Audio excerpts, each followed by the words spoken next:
In episode number 272 of the Reasons I'm Broke podcast, we cover the Nintendo Switch's momentum and how it may do better than the Nintendo Wii. We also have our monthly segment of what's new on Netflix for December. Our review for the week, our comic book highlight, will be the very anticipated, we've been waiting since DC Rebirth started. That's going to be Doomsday Clock #1. All of this and much more on today's show.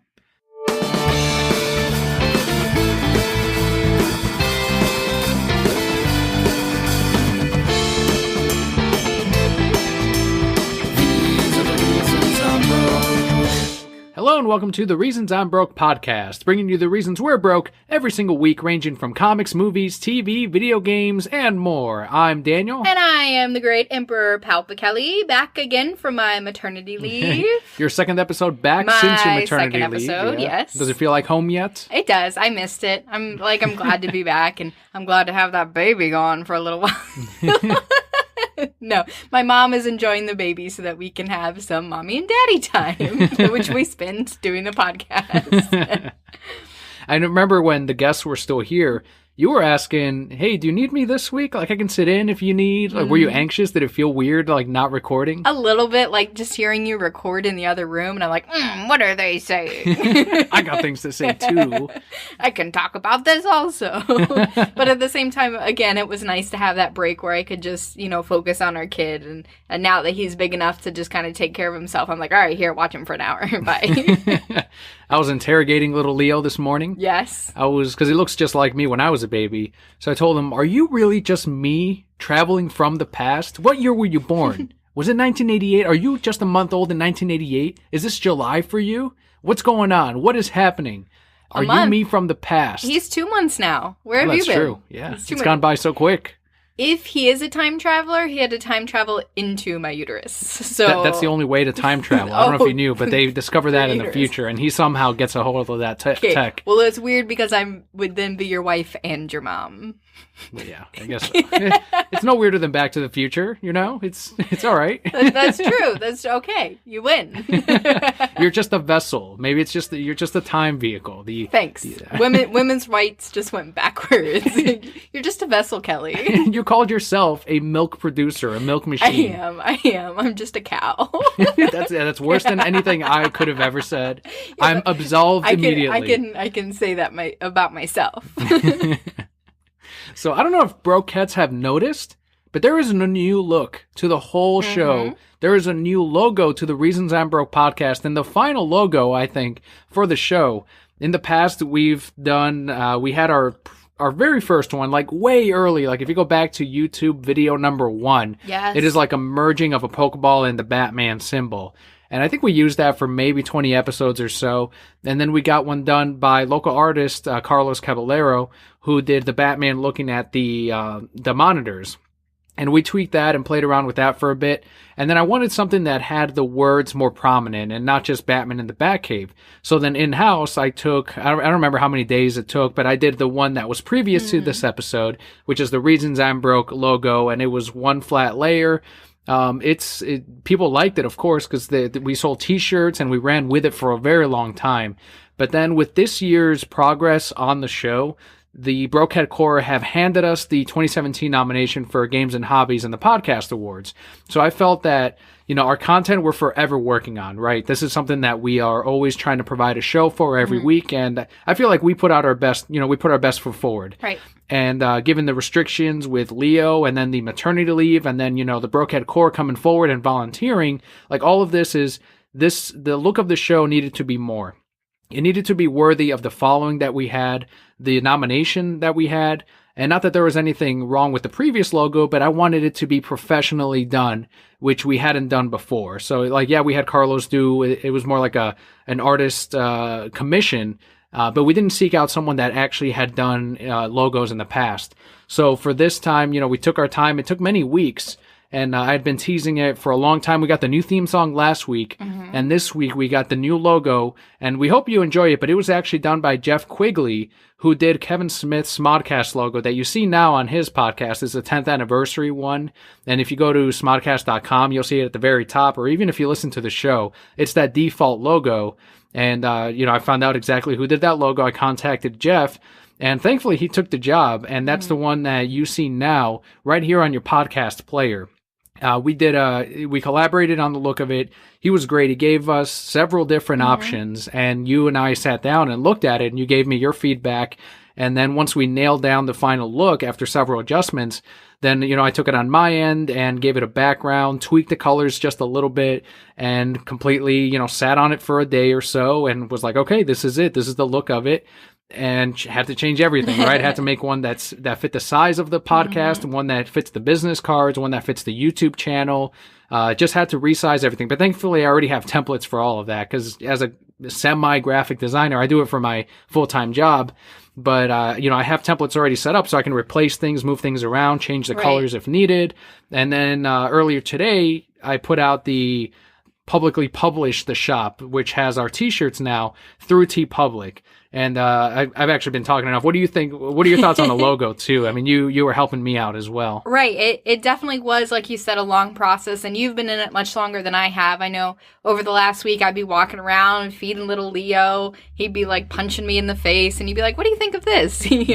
So it definitely was a collaboration. I think it looks great. I think it very much embodies what our show is and what we talk about every single week. And like you said, it's very professionally done. I think it takes the show to a new level, having these things, having the new theme song when we come in. Those things definitely help. I will miss the old logo, though, because I don't know if we've told Brokettes the story of the older logo. Have we ever said that? We might have way back when we first put it out. So you had this idea for a logo that you wanted, and we were sitting there one day, and you're like, oh, man, I have this idea, but I can't do it. And I was like, psh, you're out your mind. Go out and make that logo. And you did. You made that whole thing yourself. And I was very proud of you for that, because you thought that you couldn't do that. So that will always be my favorite logo, just because I know the story behind it. Just because you were like, come on, just get it done. Just get it done. But yeah, because you sat there and you said, this is what I want, but I don't think I can do it. And you went out there and you did it. And I was very proud of you for that, just like you have with everything in this show. You've set your mind to something, and you've gone out and you've done it, and you've made this show. Primarily, it's been you who's made this show as successful as it is. Nonsense. Kelli helps a little bit. You help it, the Brocat Core. Yes. It's like a full collaboration of things. But your drive is what really helps it. I'm bragging about you, okay? Just take it and go. I will not agree or disagree. How about that? Is that the political response? Yeah, whatever. A lot of time and work did go into it. A lot of time and work from Jeff as well. Yeah. As we went back and forth on emails. And if you want to check out Jeff's other work, go to jeffquigley.com. That's last name is Quigley, and that's Jeff with a J, Jeff. There's going to be a link in the show notes forever. There's going to be a link in the show notes as long as we continue to use the logo, which I don't see us ever stopping to use. And I think what I like also the most about this logo is, now I wanted something that we could also incorporate into a circular logo, because a lot of these social media accounts now do a circular shape for your profile picture. And with the full logo, it doesn't really fit into that. But then, I was looking, there's so many good elements in the new logo that he gave us, or, that we commissioned, that I was able to take the superhero piece where it has like the dollar symbol taken off, and it's like, okay, maybe I can fit this into a circular piece, and it worked. It was like perfectly fit. Yeah. And then I put the background that I used for the other one, and I was like, all right, this is awesome. And it fits really well on Twitter. I think it pops. And of course, I told him purple, that's my favorite color at the moment. So from there, we adjusted the shades of purple on my end once he sent us the files, and otherwise completely untouched his actual design of it. So I was really happy. I love that I was able to tweak some things. And that's, again, credit to Jeff for sending me the file that's like, here's the different layers. You can change the colors, That's whatever great. you want to do.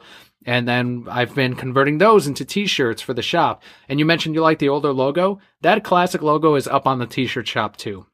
So if you're like Kelli and you're like, I preferred the older logo, or I still miss that logo, or I still have some kind of attachment to it, it'll also forever be on the TeePublic shop for t-shirts. So that is also available. I think do I have anything else to say really about the new logo before we go into the shop? No, I don't think so. It looks great.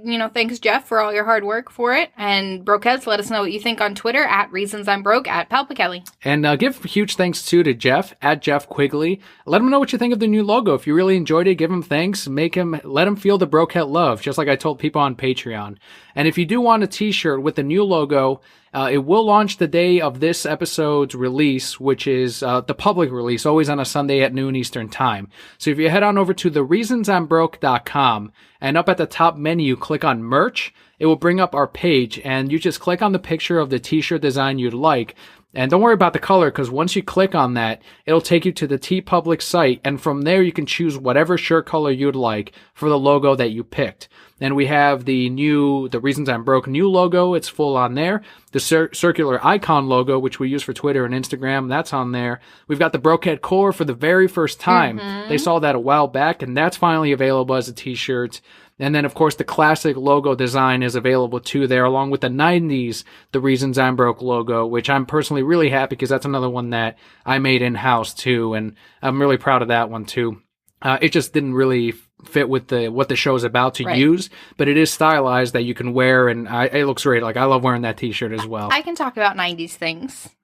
You will soon with Boy Meets World, right? And then the sequel. Yes. Girl Meets World. We'll get to that. But the website does have more than just t-shirts as well. So if you like our logo and you want it on something else for around the house, if you want it on a sweatshirt, they do have all of those available as well with our logos. And that is once again at thereasonsimbroke.com, and click on merch. There are more designs coming. So next week I'll put up one of the older designs that we had with our previous t-shirt manufacturer. So we're going to put that up, and each week, I don't want to overwhelm everyone with all the choices. So every week, every week I'm going to put up the older designs that we did have available. And then I'll put out a blast like, hey, this one's up again, this one is up again, and look at all these colors. And then at the very end, I'll put up our final brand new design. You saw that one a while back. It's the all black. It has the words on it, the white words. That one's going to go up at the very end in like 3 or 4 weeks. So that'll be like the final new design that we put up. You know what we need for next year? And I'm saying next year. I'm giving you a whole year to work on this. Okay, November of next year. November of next year. We need December of next year. Okay, yeah. Because that's true. The episode's releasing in December. Yes. We need a Reasons I'm Broke ugly Christmas sweater. I would love to design something like that. Yeah, I'm giving you a year. I'm not even saying it has to be this year because I don't expect that. That's too soon. But next year, I wanted the Reasons I'm Broke ugly Christmas sweater. I'll give it a shot. Yeah, I'll give it a shot next year. All right. You got to remind me, though. Okay. And then I'll do it. You just start working on it tomorrow. You're already going to start working on it tomorrow, please. Who am I talking to? You don't. I'm the procrastinator in the relationship. Speaking of which, can I tell you why my procrastination is a good thing? It worked once, but yeah, tell them why. It's worked twice. It's worked twice. So the first time my procrastination worked, somebody backed into me, fucked up the front of my car, right? Mm-hmm. And the insurance company, because it was a rental car that backed into me, they're like, all right, we'll get it fixed. Just take it in and like get it appraised or whatever. And I'm like, all right. And I never did it. Of course not. 2 months later, my car is overheating all the time. And so I'm like, fuck, well, now I got to take it in. So I contact that lady. She's like, yeah, go ahead and take it in. So we take it in to get it fixed. And I thought there was a problem with my engine. Turned out when they backed into me, they cracked my radiator, which we never would have found unless I had procrastinated till the crack got big enough to cause a problem. Hashtag procrastination. Second time my procrastination worked, I was ordering Christmas ornaments for our moms this year because, you know, we got this kid. You got to do the whole, here's all the baby things for Christmas, first Christmas and all Here's his face on everything. Yes, pretty much, essentially, is what you got to do. So I went to order it and it said, oh, it was like this price. And I was like, fine, I'll order it tomorrow. And then I didn't do it for like a week, right? And then I went to order it and it was $12 less because they were running another special sale. I was like, fuck yeah, hashtag procrastination. Worked out well for you. Yeah, it works for me. I don't know. This is why I didn't do well in college, but shit, it works in real life. And with that, we can move into our news for the week.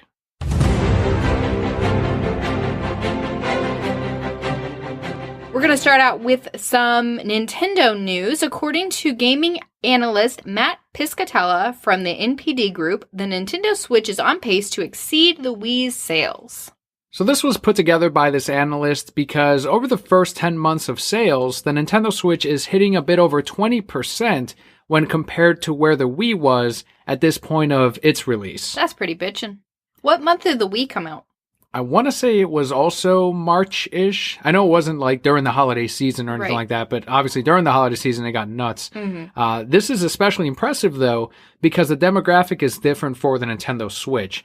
With the Wii, and I remember I was working at GameStop at the time, it was a lot of casual gamers. It was a lot of parents, grandparents, Right. everyone that normally did not buy a console were coming in to buy the Wii because they wanted the motion sensor. They all wanted to play Wii Sports. That's what it came down to. They want to play golf. They wanted to play golf. They wanted to play tennis. They wanted not so much baseball, but they loved Wii Sports. They played it at their office party. They loved the bowling. That was the most popular one.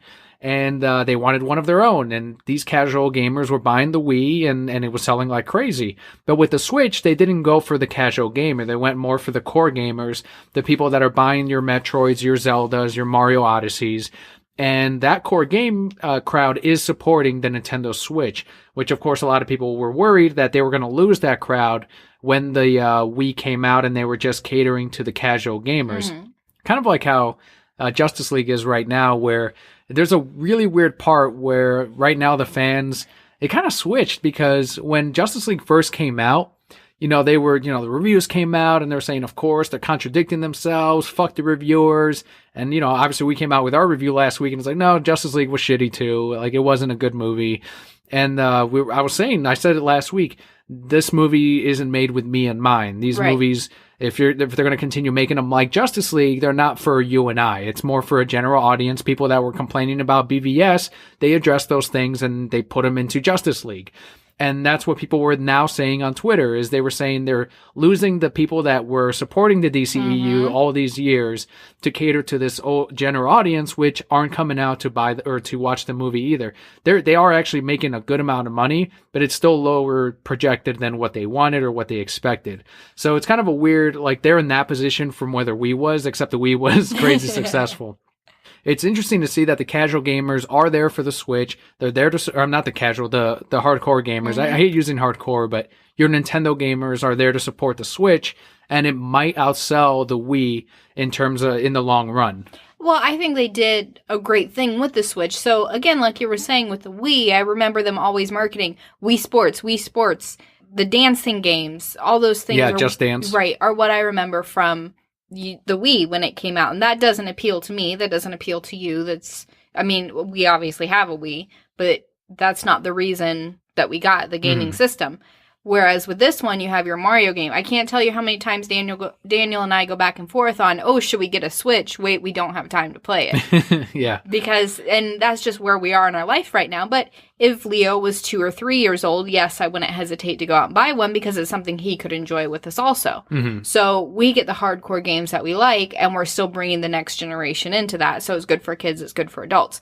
So it's a smart way to go because you're going to get some of those casual gamers in there also, but then, yes, your hardcore gamers are the ones who are going to get the Pokemon crowd. Just get them because they're the ones who are going to keep your business going. Exactly. Not the casual gamer who's just in it for 1 or 2 games. Or one system, really. Like, you don't really... I know those same parents didn't come in to buy the Nintendo Wii U. They were more buying it for their kids who wanted it, or the people like you and I that knew how the system worked. We were like, okay, we know it's the new system. It's a new screen. But everyone else thought it was a peripheral, an expansion of the Wii, and that's all because of the marketing and the name, unfortunately.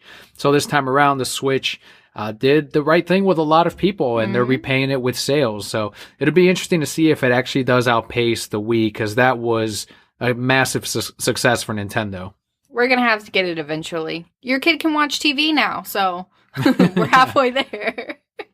And on to our television and movie news, kicking that off with what's new on Netflix for December 2017. This isn't the full list. This is just what we enjoy, what pertains to us, to the show. You can Google what's new on Netflix in December 2017 and, of course, read the full list there. But the first one we have is Ace Ventura, Pet Detective. And also its sequel, Ace Ventura, When Nature Calls. The movie where Jim Carrey talks out of his asshole. I mean, that's what happens. Can I tell you, I don't know why my child brain did this, because Ace Ventura used to be advertised at Taco Bell. I don't know if you remember that. I don't remember that. When the movie came out, we ate at Taco Bell every week. I fucking love that place. Okay, so when the movie first came out, it was advertised at Taco Bell, and for some reason, my child mind thought Ace Ventura was Elvis.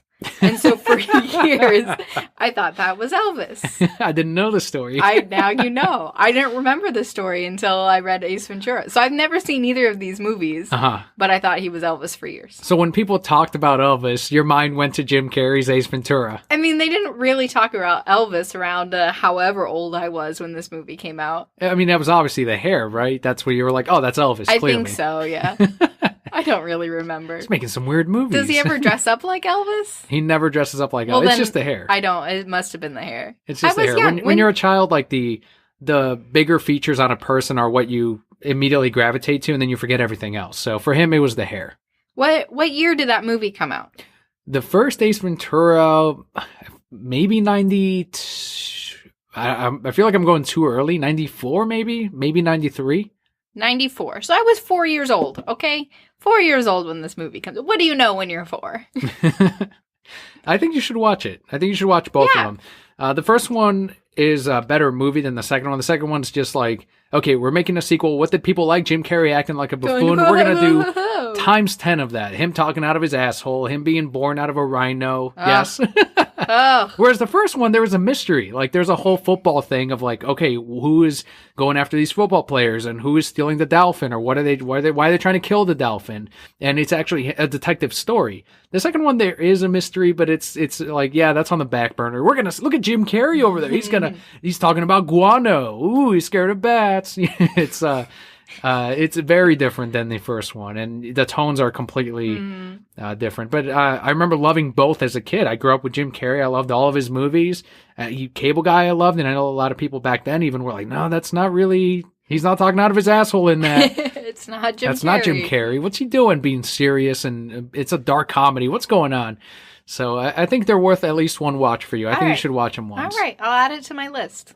Also on Netflix this month is V for Vendetta. Mm-hmm. If you will like your comic book movies, you can definitely... did you watch that? Yeah, I feel like it gets periodically added onto Netflix. I did. I've watched it before. A long time ago, like before the age of Netflix, and I used to think I was so cool. I was like, yeah, V for Vendetta. I was in high school. I don't know. Anarchy. Yeah. They also have Guardians of the Galaxy Volume 2. This is my dad's favorite Marvel movie, by the way. The second one or the first? The second. Okay. Every Marvel movie he sees now, he compares it to that one. So he's like, that was one of the funniest movies I've ever seen. And then he just went and saw Thor recently. And keep in mind, my dad is just like a Marvel movie.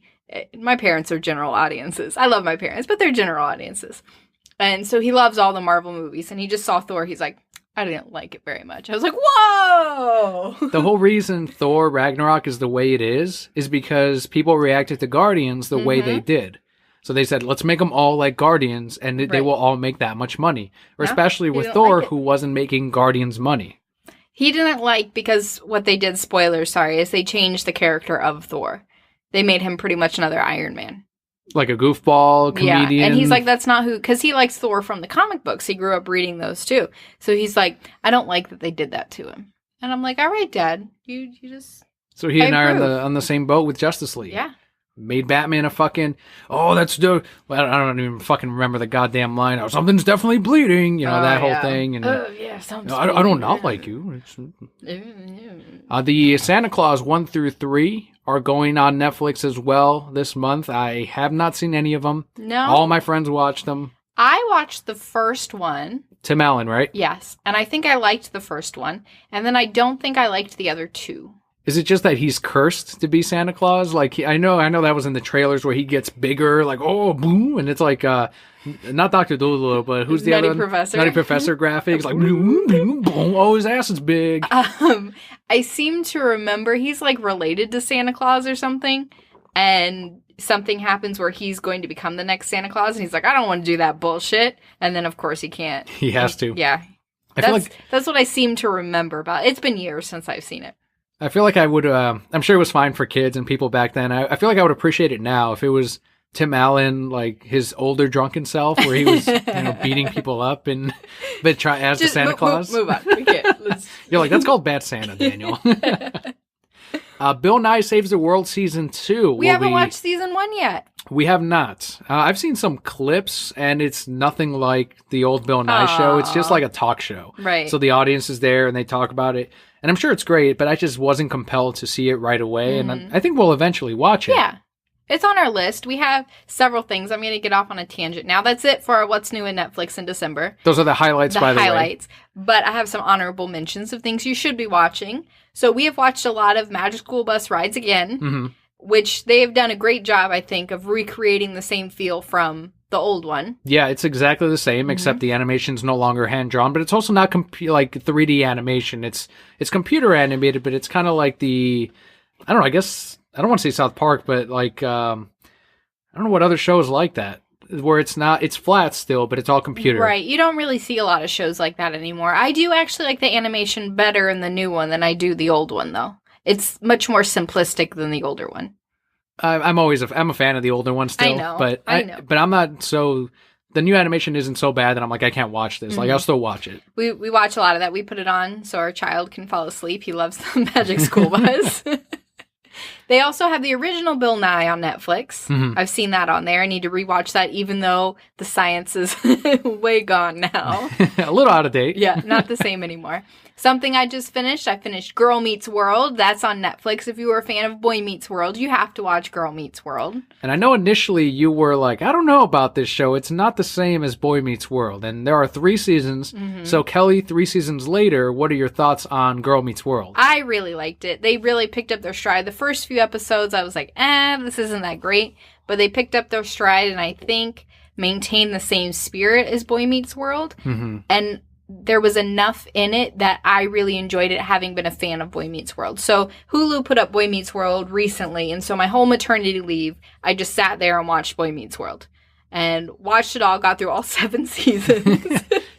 We you could have watched Golden Girls, you could have watched Seinfeld again. Well, the thing is, I never got to watch Boy Meets World, because my mom thought it was too adult for me or something. Well, there were those 2 banned episodes. 3 banned episodes. So there was the one where Sean got drunk, right? What were the other 2? There was one, their prom night, where Corey and Topanga try to go have sex and they get stopped. And then there's another one that talks about sex, too, that they banned. So damn you, Disney! It was ABC. Same thing. Damn you, Disney! So I watched all of it because I couldn't watch it as a kid. And I actually, at one point, considered buying the full series just so that I could watch it, because I really wanted to see it. Loved that show. So then I was like, if I could, I'll watch Girl Meets World because that's the sequel. And they have enough of the original characters and nods to the original show that I could really appreciate it, even though I may not have connected with these new characters as much. So you were saying they bring back the joke of like Corey's super gay for Sean? Oh, yeah. That's all over the place. Was that in the final season of Boy Meets World? Because I remember watching a lot of it and it's like, no, that wasn't really in it. And then I guess in the final season, that's when they're like, Corey has not even a man crush on Sean, but he actually has a crush on him. Yeah. Well, I mean, they kind of, it's further than a bromance. Yes, definitely. The whole final season is pretty much just everyone understanding that Sean is more important to Corey than Topanga is. And that's pretty much what they do all through this show, too. Like, you just know that Sean is more important. It says, as you said, that Sean is more important. The most important thing that's ever happened in his life. More than Topanga. Yes. More than their kids. Than his kids. Yes.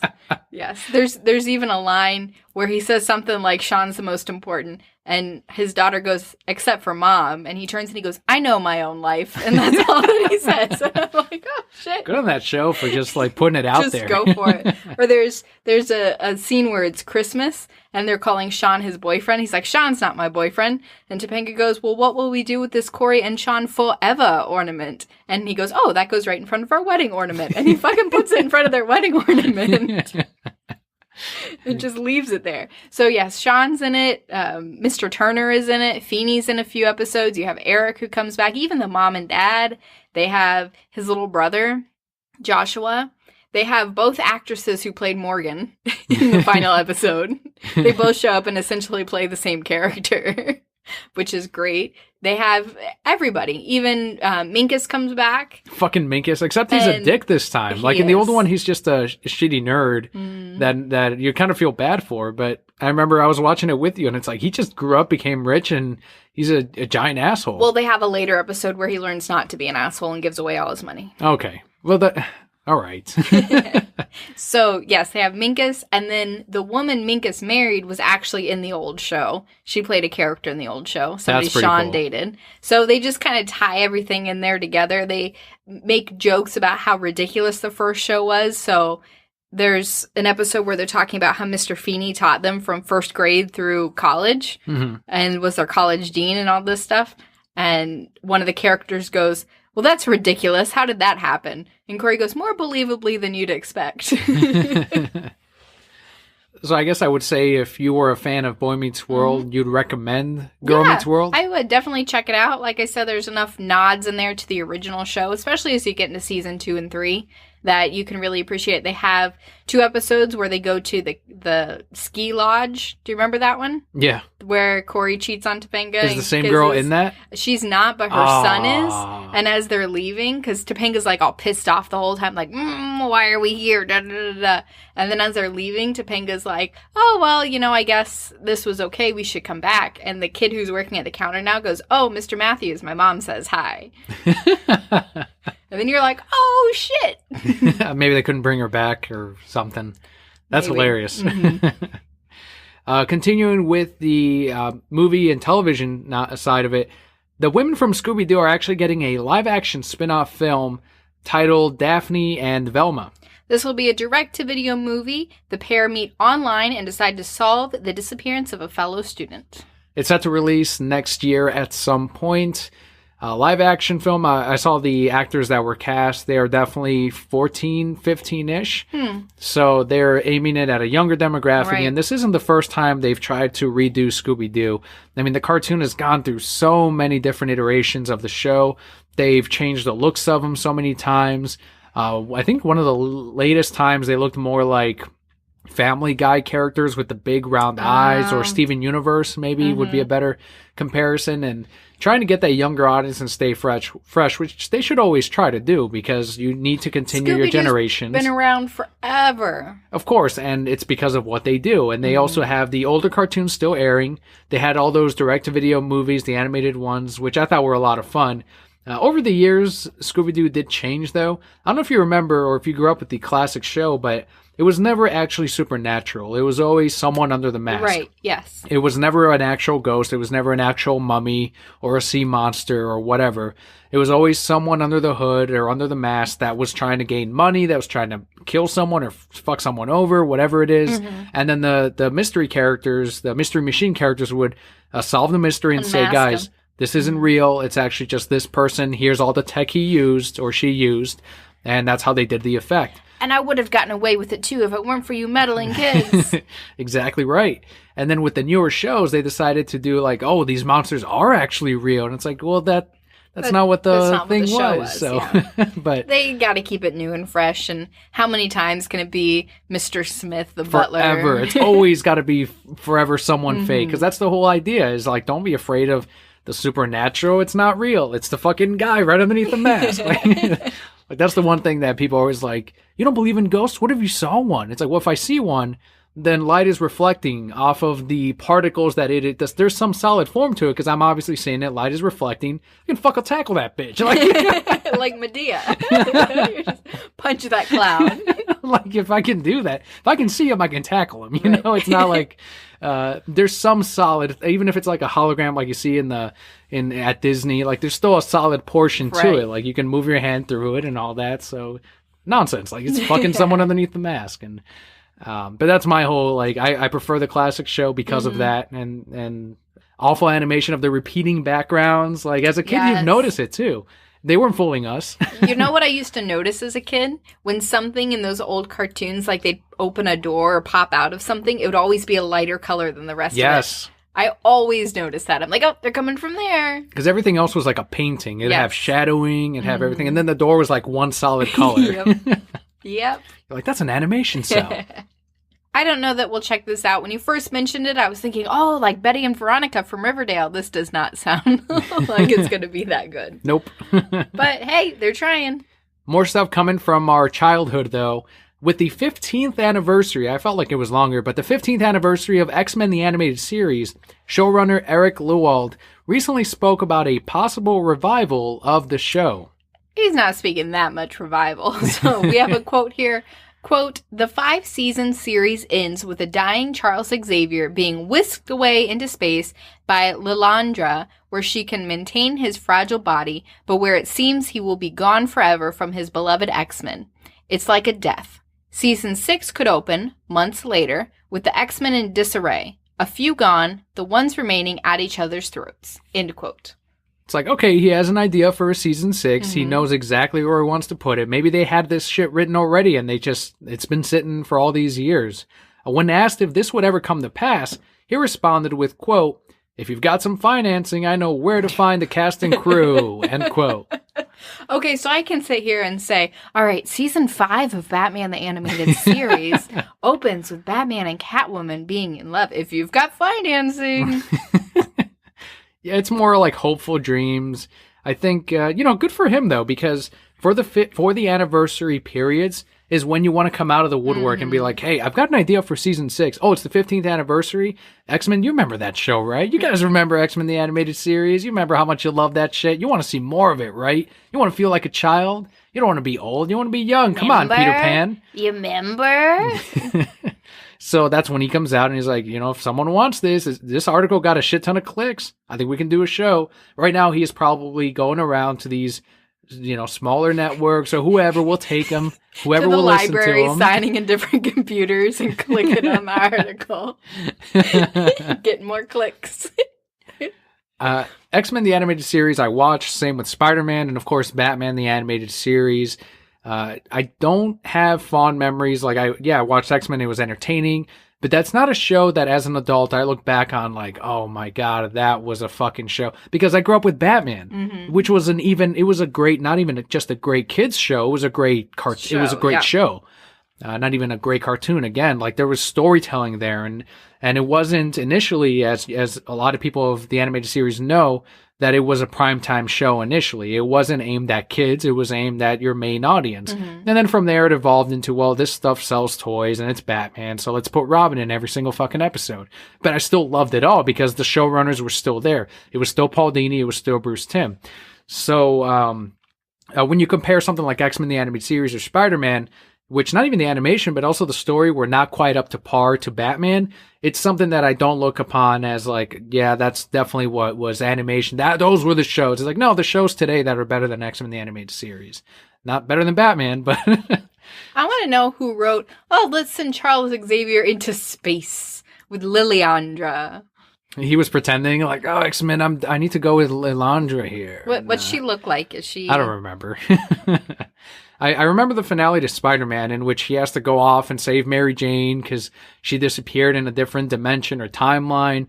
That I remember clearly as a kid because there was never a continuance to it. But I don't remember the finale to X-Men. What you pulled up a picture of Lilandra. What's she look like? Yeah, she's weird. For Xavier, though? Xavier can have whoever he wants. He's Patrick Stewart. Not back then he wasn't. Nah, he'll always be Patrick Stewart. He went back in time and rewrote history as Patrick Stewart. So let us know, Brokettes. Are you as nostalgic for X-Men the Animated Series as you are Spider-Man or Batman or Gargoyles or whatever it was you grew up with? Darkwing Duck. Darkwing. I went back and watched it. Not very good. No, I'll never watch that again. Okay. On Twitter, @ReasonsI'mBroke and @PalpaKelly. Rocko's Modern Life. Yes, still holds up. Fucking good. It's a fucking guy's show. I can't watch that with you. I can't. My eyeballs melted out of my head, and here's my brain on the floor, and my dog's licking it. What the fuck? And he tries to fuck Rocco.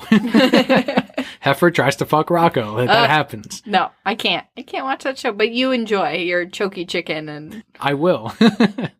What about the one with the Bermuda Triangle, where all the old people were young, and the young people were old? That was a good life lesson thing for Rocco, too, and Heifer, where they should respect their elders. Even the old man in the ship says, you ever stop to think, Rocco, that they're not all cheery because a lot of their friends and family have died. They don't feel great. They're all constantly in pain. So think about that next time you get grumpy. I am happy that you can see the messages in these shows because all I see are brains falling and weird stuff. Weird boy stuff. On to some comic book news for the week.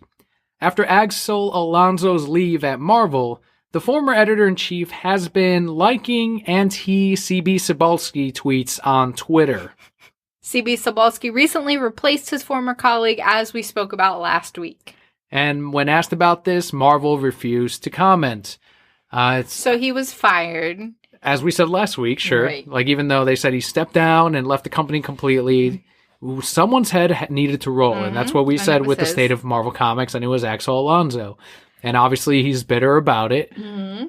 He's not happy about CB Sobalski taking over for him. And so he's being a child. And yeah, I like these. We don't like you, CB Sobalski. Just like Joey Whedon a couple weeks back, too. The C in CB stands for crap. Yeah. Look, Axel, you were not doing much for comic shops. You were not doing much for Marvel. And even, I know it's not just Axel, but you're the editor-in-chief, right?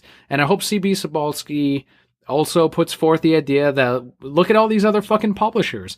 Publishers are making comic books returnable. They're making the variants easier to get than you are. You know, DC is they're not playing the game of like 1 in 50, 1 in 25s, 1 in 10 anymore.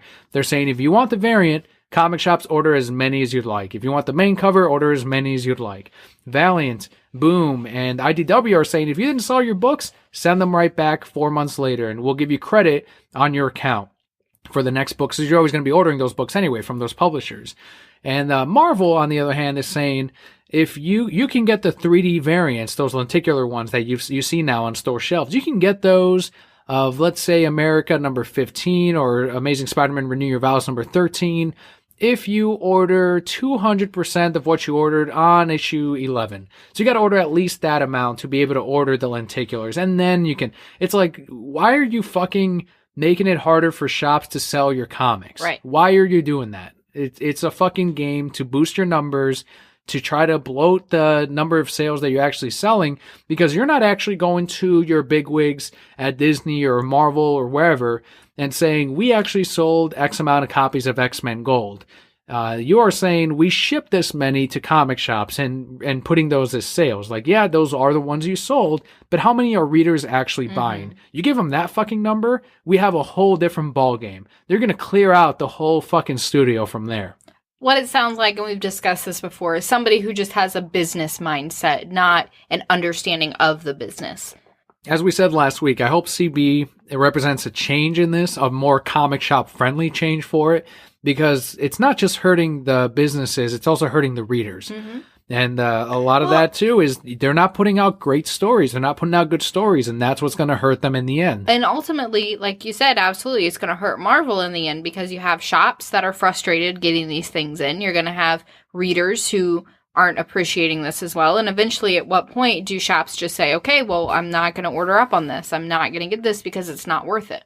I'm done playing the game. Exactly right. Like, it's getting silly.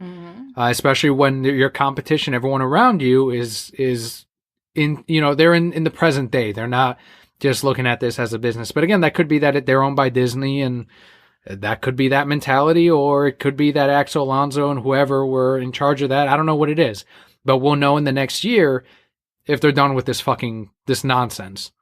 Keeping with the comic news, December artist Dustin Nguyen tweeted a fan art image of Robin Earth 1 as written by Jeff Lemire and drawn by himself. The tweet with the fan art said, would be cool. And then Jeff Lemire immediately responded with, quote, I prefer robots, end quote. I like both, Jeff Lemire. That's exactly what I fucking told Jeff. I said, why not both, Jeff? Like, he's not saying this instead of the sender. I prefer robots. Fucking, come on, man. Don't shut down our man Dustin Nguyen like that. How about, this is awesome, Dustin. Why don't we do Robin Earth 1? That's another fucking paycheck for you. You're that little girl from the taco commercial. What taco commercial? The one who goes, why don't we do both? I've never seen that. You haven't seen that commercial? I'm pretty sure it's that one. Because they're talking about somebody likes tacos, like the taco shell, but somebody likes the tortilla with the flat bottom. And she says, why don't we do both? And then you have a hard taco shell with a flat bottom. Neither of which are Mexican. I know, I'm just saying. And she says, why don't we do both? And then they play like mariachi music. That's what I thought. So I like this quote on Newsarama by username Smatty, who said, quote, Lemire would prefer robots. There's an easy answer to that. skip Robin Earth 1 and do Robin Year 1,000,000. I'd kill for that from Lemire and Wynn, end quote. That'd be amazing. Robot Robin, RR, fucking There you go. make him look like Perfect. the Descender Kid. Yep. I mean, he would anyway. Yes, he would. Would it be Damien? Which Robin would it be? Damien 7.0. Okay. Created by a Damien many generations ago. Damon-tron. Do. I mean, that's the thing. Lemire, don't shoot down Dustin's ideas because there are going to be other writers that he can work with. Mm-hmm. And I know you guys are buddies, but Lemire, I'm going to say something that's maybe, it's going to hurt and it's mean a little bit. Lemire's writing does not match Dustin's art. Is that wrong to say? Do you disagree? That's not, but I am also a super Dustin fan, and I feel as though nothing will ever match Dustin's awesomeness. Jeff Johns would match Dustin's awesomeness. I mean, maybe. Paul Dini would match Dustin, and they have. They did Detective Comics for a while. It's Dustin Wynn. Derek Friedolfs. Remember, he worked with Dustin for a while, too? I don't pay attention to art, except Dustin Wynn's. What does that tell you? Do I pay attention to writing? Yes. Do I pay attention to art? No. Except Dustin Wynn's. That's how good he is. So, yeah. It was a lighter news week, Brokettes. I scoured Bleeding Cool, Newsarama, Twitter, Facebook, not really CBR. You know what? Because someone's going to ask us, I'm going to very briefly touch on the Infinity War trailer. It was the most viewed trailer of all time. Whoa. Disney's been touting that like crazy. Watched it. I have a neutral to nothing opinion, a negative opinion to it because I didn't like the first two Avengers. I'm not going to watch the third one. That's all I'm going to say. Like that's my neutral opinion because It's just, I didn't like the others, so this isn't for me. I did do a series of tweets where it's like, okay, now let's react to this as if it were a DC trailer. Right. You know, why didn't they give Thanos his own movie? You know, why are they not building up to this? Thanos, there's too many characters. Why are there so many characters in this? They're just jamming a lot of characters. It's really dark. Like, no one is smiling. Where's all the colors? There's no, you know, we can, and clearly all those issues are in that trailer. Right. But because it's Marvel, it's totally fine and people ignore it. Thanos looks as bad as Steppenwolf, and Steppenwolf also looked terrible. Steppenwolf was horrible. That's saying something. Thanos still looks goofy from the very first Avengers teaser to when he appeared in Guardians and to right now. He doesn't look right. But again, this movie's not for me. I didn't like the first two Avengers. If you did, you'll probably like Infinity War. So that's all I have to say about in the trailer. I didn't even watch it, so that's what I have to say about the trailer. So that was a good minute, right there, a minute of content for the reasons I'm broke. I can find more things to talk about if you. So I've been spending a lot of time with Netflix, right? Okay, so if you type in Christmas in the search bar on Netflix, you pretty much just get Hallmark movies. Fun fact. So you've been watching those? So I've been watching those. Okay. Recently, I watched one called The Spirit of Christmas. A woman falls in love with a ghost. Yeah, when you explained that to me, I thought I was like, fucking Patrick Swayze. I love Ghost. And then you said it was a Christmas one, so I'm like, I don't know why my mind immediately connected that a woman falls in love with one of the three ghosts from A Christmas Carol. Like, I don't know why that was my thing. Like, someone had this idea that the three ghosts of Christmas, this is the thing they do, is how I immediately came up with this as you were telling me. Like, the three of them periodically don't just teach that guy a lesson, but other people, including her, but she falls in love with only one of the ghosts. There's a connection. What was it? Christmas past, Christmas present, and Christmas future. And because it'd be the most screwed up, Christmas future is the one that she falls in love with. But they can never be together because he's forever in the future and she's always in the past or present. So they can never, like, this is a more interesting story that I came up with in my mind, and it was more funny to me. Like, she fell in love with that fucking skeleton Somebody's ghost. Going to fucking steal this idea, and we're going to see that movie, that Hallmark movie next year. And I'm going to cry.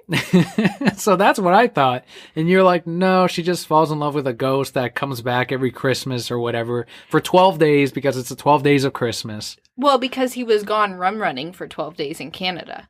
That's actually why he comes back for 12 days. Shittier than fucking... It was real lame. So he gets murdered, right? And the guy who kills him turns out to be his cousin. And the whole time, like, you're trying to figure out this murder, and you find out that, like, his girlfriend married his brother after he died, and you're like, shit, did she kill him? Did his brother kill him? Turned out to be his cousin. And then I'm like, oh man, did he want the inn that they were running? Why'd they kill him? And then you see his, like, cousin's ghost, because he's there too. And he's like, yeah, man, we were running, and the mob boss said if I didn't kill you, he'd kill my family, so I just killed you. And he's like, that's okay, I forgive you. I'm like, well, fuck. This was lame as hell. My movie's better. Way better. I also watched one called A Christmas Bell, which was essentially Beauty and the Beast, but not.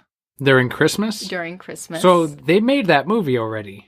The Magical World of Christmas. No, this is different. It was a direct-to-video sequel. This has the other Duff sister. So not Hilary Duff, but Haley Duff, who smiles real weird, just FYI. And she is an appraiser, and she's appraising this huge thing for this one real cranky guy, right? Cranky. And her name's Isabella, but we call her Belle, and she has a dog, or he has a dog named Beast, just magically Beast. She does not fall in love with the dog, does she? No, but that would be even better. So she falls in love with the guy, but then of course there's the Gaston character whose name was Ted or something. I'm like, you guys could lame. You guys could get more creative. And they're at this Christmas dance. They've known each other for 3 days, by the way. Her and the dog. This is, yes, her and the dog.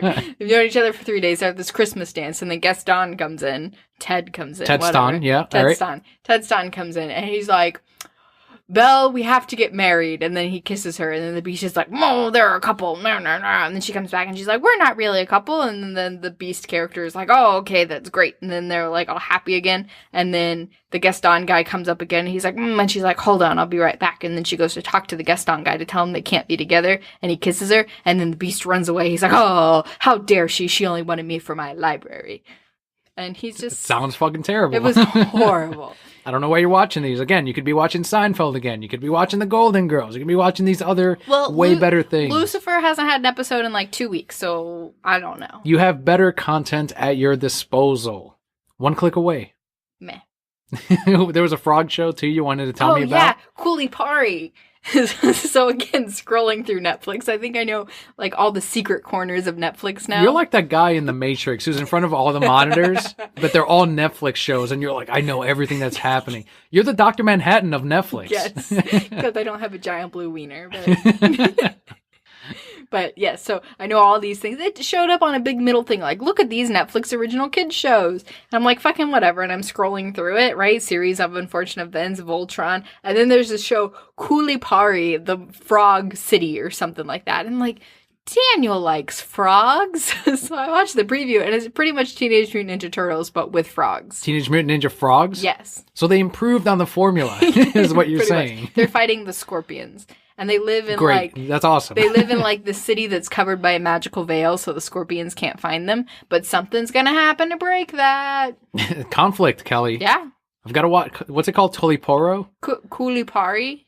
Cooley-Pari. That's just call it Teenage Mutant Ninja Frogs. Like, come on, man. They can't get sued for that shit. That's probably copyrighted somehow. They were already copying Daredevil when they did that shit. They're not mutants.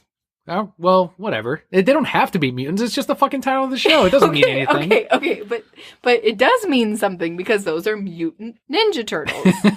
And they're teenagers. So what are these then? They're doing karate? Yeah. They're talking, I'm regular assuming? ninja frogs. It's pretty mutant. There's no regular ninja frogs. Those don't exist.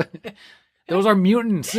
They're abnormal. Teenager abnormal ninja frogs. Call it that then. Okay. Or they could call it Cooley-Pari. Lame. Like Ninjago. They can't just call it Lego Ninjas. They should. Although that movie was good. They do call it Lego Ninjas. It's Ninjago. Not clear enough. Bad job, Lego. No, Lego, you're job. brilliant. Because I'm like, yeah, Ninjago. It took us this fucking long to figure it out. Just like Ajax. Nobody figures out Ajax soap. Tough on Greece, right? Tough on Greece. Tough on Greece. Defeated Greece. All right, so before we go into our most anticipated comic book review of the year, more than Dark Knight's Metal, more than the latest issue of Saga. Yes. Yes, more than Saga. Let's head into our Patreon shoutouts of the week.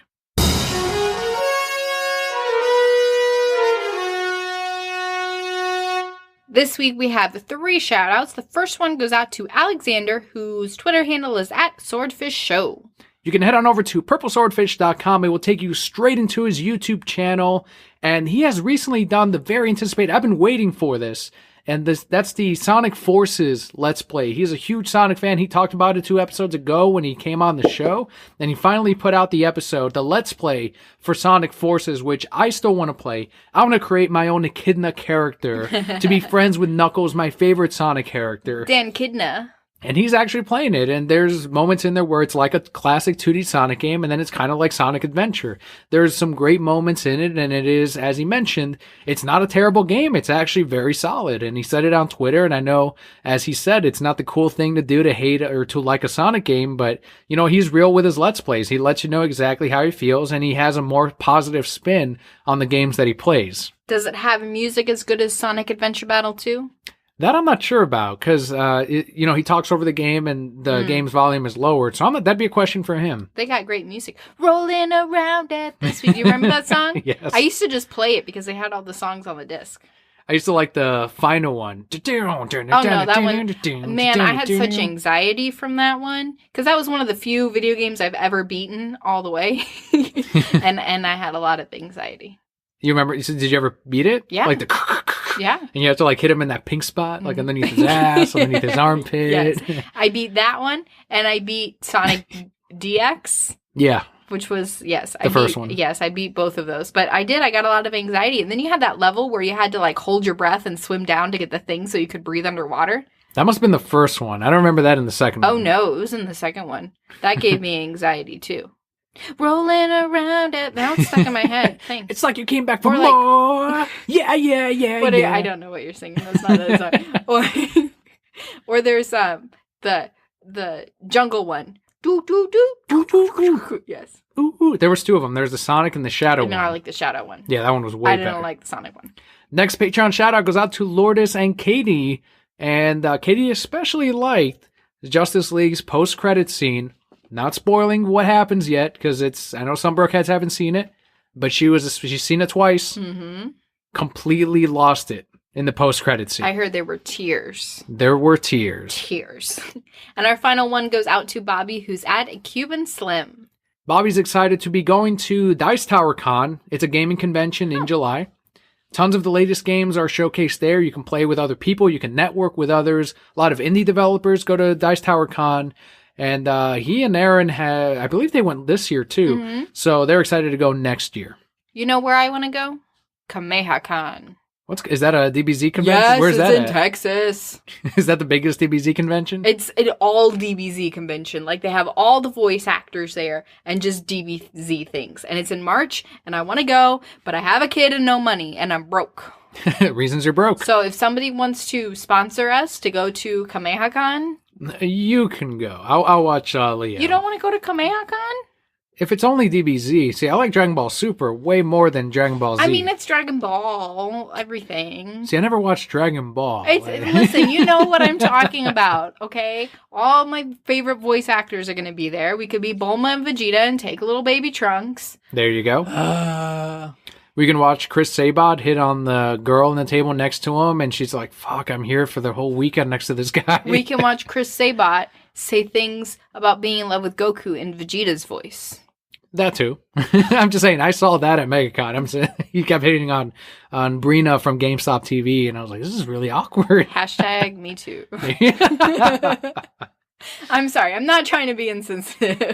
I want to throw that out there. I understand that everyone has experiences, and I am respectful of those. But hashtag me too. Now, thank you so much, Patreon backers, for your help at the for the regular early access tier, the $5 decal reward tier, and up. If you would also like your shout out every single month, head on over to patreon.com/thereansI'mbroke. Kelly, we have actually never had more backers than now. Yes. Like before last time, we've had more backers join the Patreon core, the Brokehead core. And because of that, we are that much closer to goal number 3. Because of our Patreon Brokettes, we can do these upgrades like we did with the logo and the new theme song. And of course, our monthly costs, which we're not yet covering, but that is helping that much more. They're taking a good chunk out of our upload costs and the levelator too. So thank you so much, Brokehead Core. For as little as $1 a month, you too can help out the podcast. You can get your shout out. You can get early access to the episode every single week. You get a special feed that you can put into your favorite podcatcher, and it will auto-download the episodes early ahead of Sunday's release. But of course, our podcast will always be free. The best thing you can do for us is talk to us on Twitter. Let us know what you think of the show. Tell other people about the show. Get us some more in that Brocat core. And reaching out to us again, like we say every week, we do this podcast, this show for all of you guys. Huge thanks to decalavenue.com for the help with the decals. And as a reminder, you can leave us a voicemail. There's a link in the show notes of this episode. If you ever have feedback or a question, or you want to talk about the latest Infinity War trailer, your thoughts, you can record your 90-second or less thoughts in the SpeakPipe app. Or if you want to pledge allegiance to the almighty Papa Kelli, I'm okay with that also. Someone should do that. Somebody needs to do that, please. Thank you. And of course, the t-shirts are available at thereasonsimbroke.com. Click on merch, and you too can represent the Brocat core with one of, at this moment, 5 designs on the TeePublic account or the TeePublic storefront. And that does do it for our regular news this week. We're going to move into our comic book highlight. As we said in the very beginning, it's Doomsday Clock #1. If you guys don't want this spoiled, because this will be spoiler filled, but I know a lot of people are excited about this book, so if you don't want to hear about it, we'll see you next week. Otherwise, we were very excited for this book, and it did not let us down.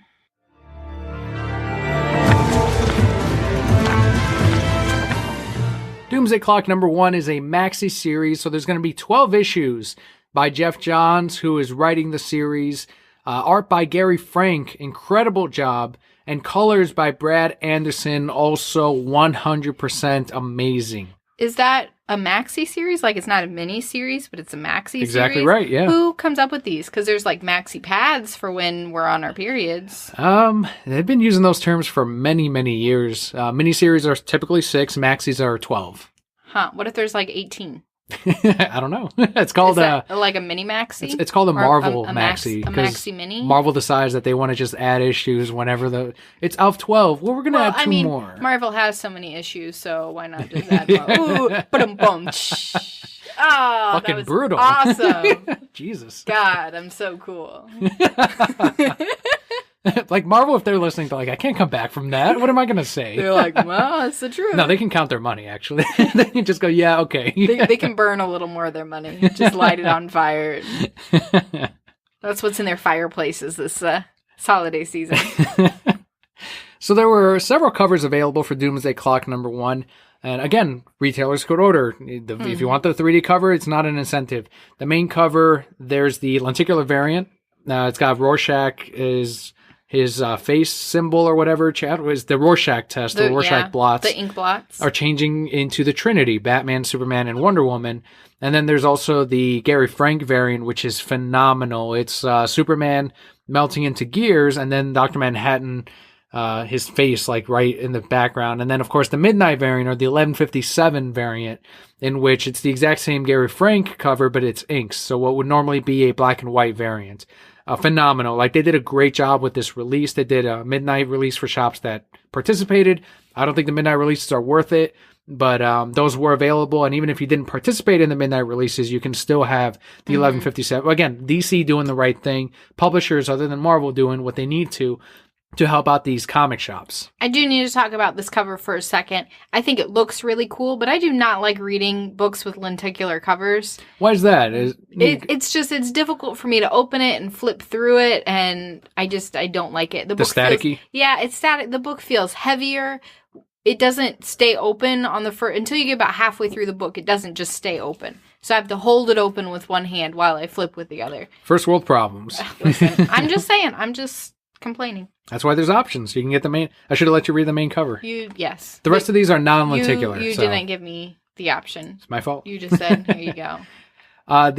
So Doomsday Clock #1, Kelly. Mm-hmm. You kick it off. I've been talking a lot. I talk a lot too, thanks. So if you were a fan of Watchmen, you will like this book. It felt exactly like you said earlier, Watchmen chapter 13. Exactly right. It is. That's what I've been telling people. This isn't a DC book. This is a Watchmen comic. Mm-hmm. It feels like it was written by Moore. It doesn't feel like a Jeff Johns book. It takes place immediately after That 12th issue in Watchmen. Yes, but several months later.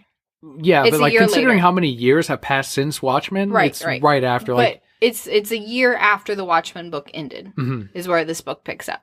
and Ozymandias is looking for God. He's looking for Dr. Manhattan. Manhattan disappeared after the chaotic fucking Rorschach ruined everything, as you know in the final book. Like, he put that journal out. Right. There was peace among all the countries. And instead, he said, look, this is what Ozymandias did. This was all planned, so fuck all of you guys. And the world fucking erupted. Yeah. Instead of like, that motherfucker. They also went, that motherfucker, and fuck everything too. Right. They destroyed their own fucking countries. Everything is in chaos. It's like the beginning of the first issue of Watchmen. And that's kind of like the whole message of the Watchmen series, is it all goes right back to the beginning. It's all in cycles. It's all a joke, as a comedian would have said. Jupiter is gone. She's missing. Night Owl is also missing. We don't know where they're at. And then, of course, God himself is gone. Ozymandias. He's in the DC universe. And because of, we finally get that slow burn of who is Rorschach. And again, this is all spoilers. So this is only going to be the review moving forward. So don't feel like you're missing out on anything if you skip out on the review.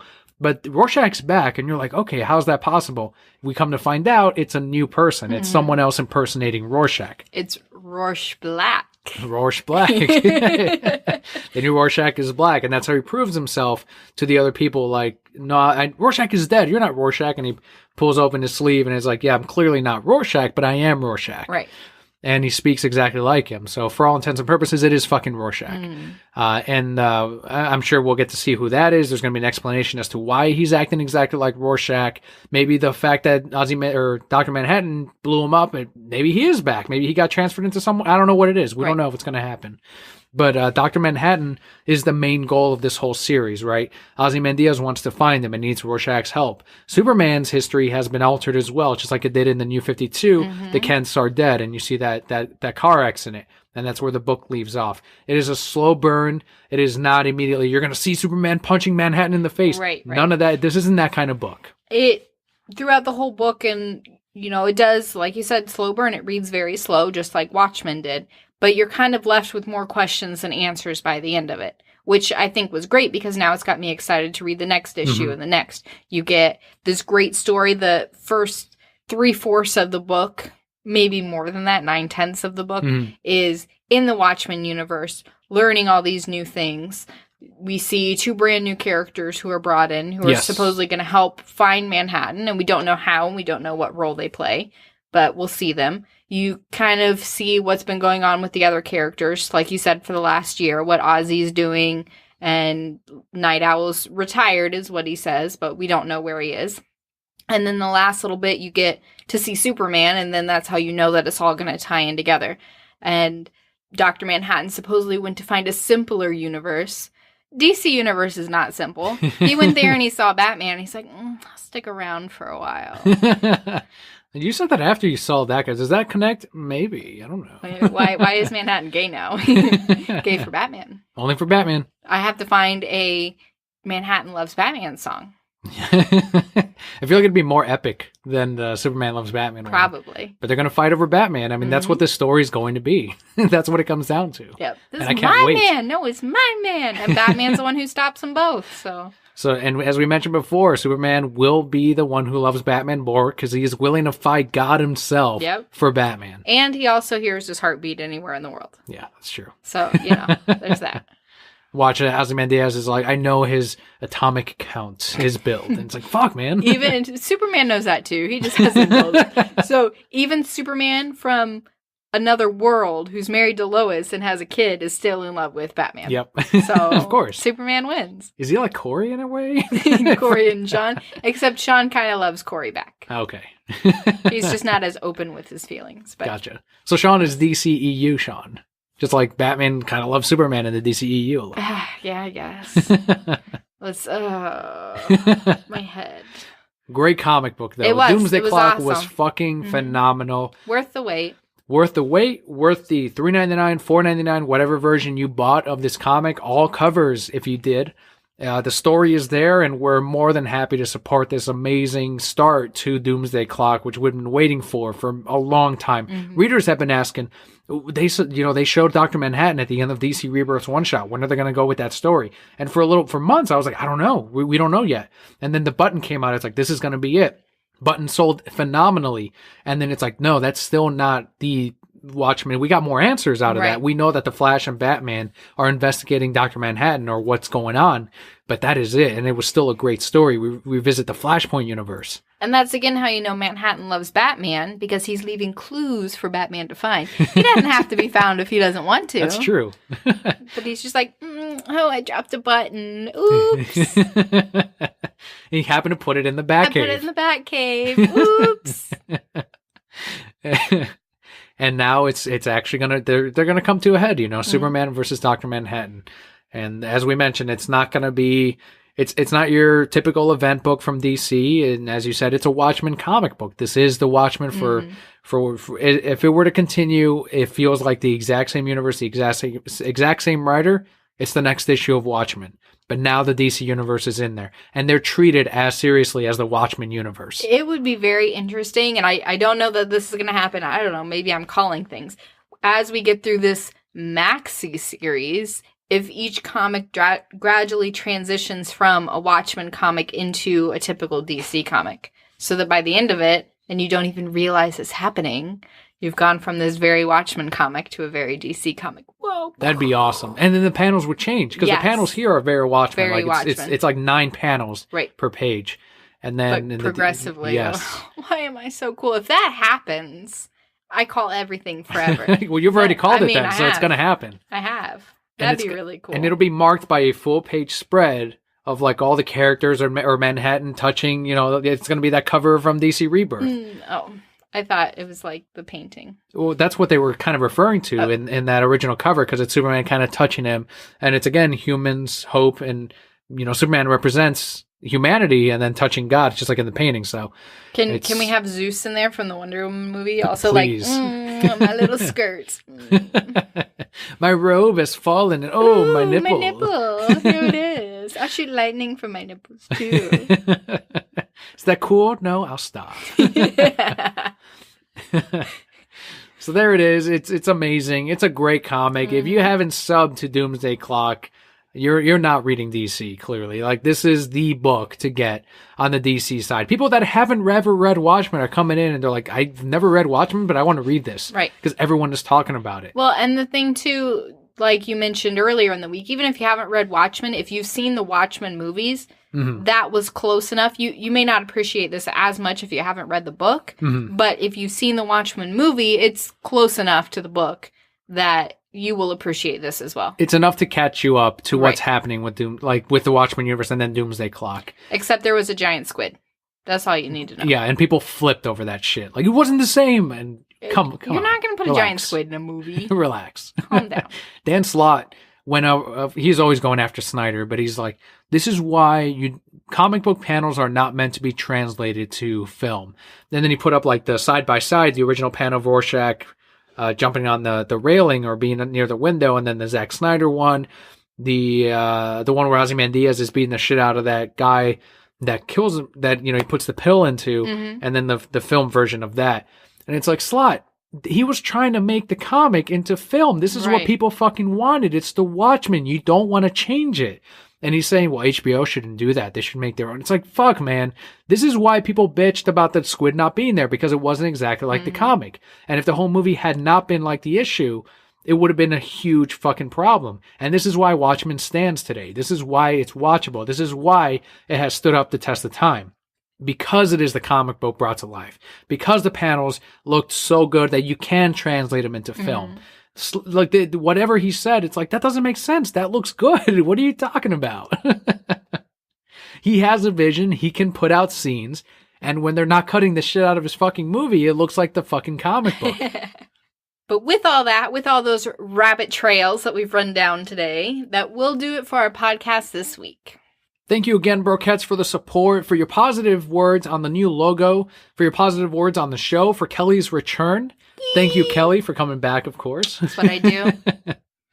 And thank you so much for downloading every week. Whenever it is that you're able to listen, thank you so much for staying subscribed, for sharing the show, for buying the t-shirts on day one when I put it out on Patreon. Brocats were immediately like, yeah, I bought 2. I bought 1. I finally got that one. It's like, man, this is amazing. This is, again, why. Never compare your listeners with ours. Never do that. You will lose. We will win forever. It's a hashtag Palpa win. That's right. So thank you so much, Brocat Core. I'm Daniel. I'm Kelly. And we'll see you next week.